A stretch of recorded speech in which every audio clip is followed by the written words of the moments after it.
Good evening. The sturgeon are leaping on the Swanee River, and they aren't particular about where they jump. One woman was seriously hurt when she was hit by one over the weekend. She's in the hospital tonight, but the outcome could have been worse. TV 20's Chris Gilmore tells us about an unlikely hero and how he helped save the day. It wasn't a picture-perfect weekend for Brianne McGargle of Chiefland, but as of today, her family says she's in stable condition after getting knocked out of her boat by a sturgeon. Last year, 6 people were injured by the fish, and Brianne's is the second encounter for 2012. I call it a miracle. They call it lucky.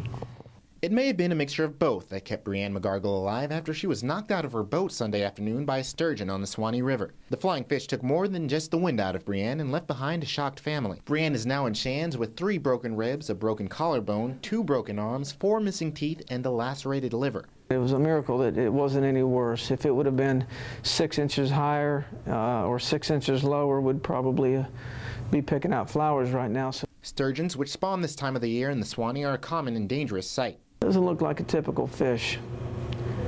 A dinosaur. It looks like a dinosaur.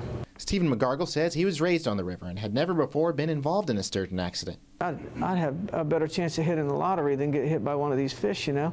McGargle described the fish as being between 50 and 60 pounds, about the same size as his 10-year-old son.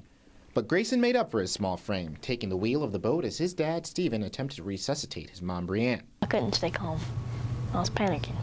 His steady hands were enough to get the family away from the swift currents and towards the safety of a floating dock in Manatee Springs, where Stephen was able to get Brianne breathing again. And so was there any hesitation when he said, you know, Grayson, you're going to have to drive us back?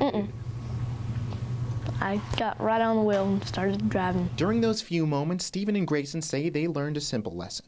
Not to take for granted any minute or time with the ones that you love. McGargle says they weren't traveling more than 30 miles per hour at the time of the accident. There was no alcohol involved. Family and friends told me today that Brianne will go into surgery tomorrow. Chris Gilmore, TV 20 News.